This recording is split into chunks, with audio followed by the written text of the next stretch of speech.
Like anything, as you read more about it and learn more about it, you become fascinated with the technology.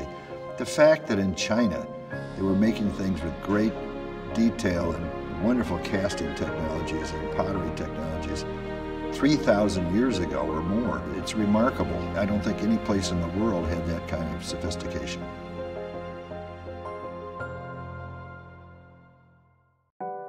My name is Barry McLean, and I've been a collector of Asian art for 50 years. The name of our collection is the McLean Collection, and it's focused on bronze, pottery, and sculpture.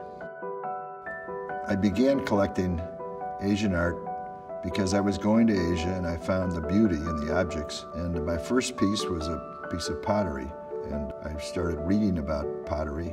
The focus was always for me on how it was made, because I'm an engineer, the shape, the form, the patina. Those are the things that attracted me.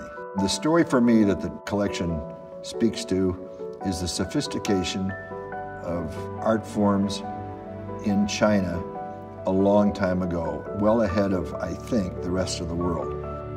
It seems to me when you're collecting, you get the base objects that attracted you to begin with, but then you start to refine your taste and you look for the unusual. It's the detail of the casting or the shape of the casting. There's a few pieces that are really unusual in our collection. The partnership I have with Richard Pegg, my curator, leads me to discover new things about an object. Who it was made for, what the weight was, what is the date on it. So when you discover more things about it through study and education, you then become more interested. The McLean collection comprises a lot of different kinds of objects. The two that have been curated and focused on are Asian art and the map collection. The Asian art collection consists of about 5,000 objects. About half of those are Chinese. The rest is primarily Southeast Asian, with some South Asian.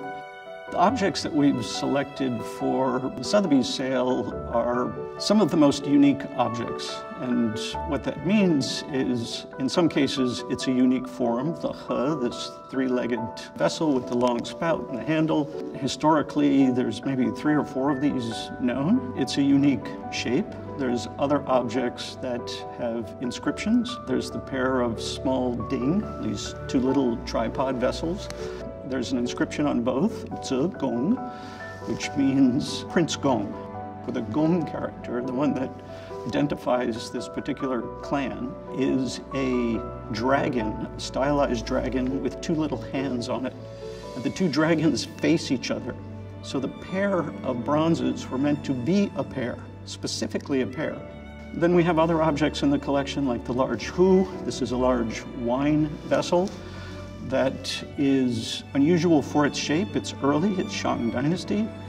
It does have a clan mark, a very simple kind of mark that demarcates the royal family that owned this object.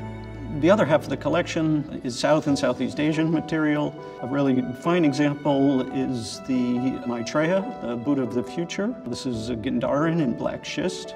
Some of the things to take into consideration for that is not only is it an outstanding example in fantastic condition, but in many cases, the halo that's behind these kinds of objects, quite often they're broken. And the fact that we have a complete halo makes this a unique example and quite rare.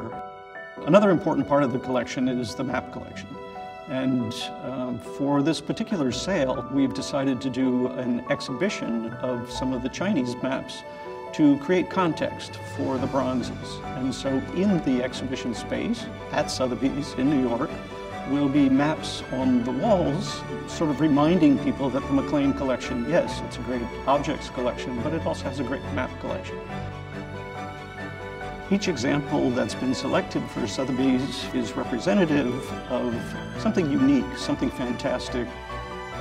Whether you're a new collector or a more experienced collector, there are objects here that will appeal to you. And the hope is that they will continue to be appreciated and explored and new narratives discovered for all of them.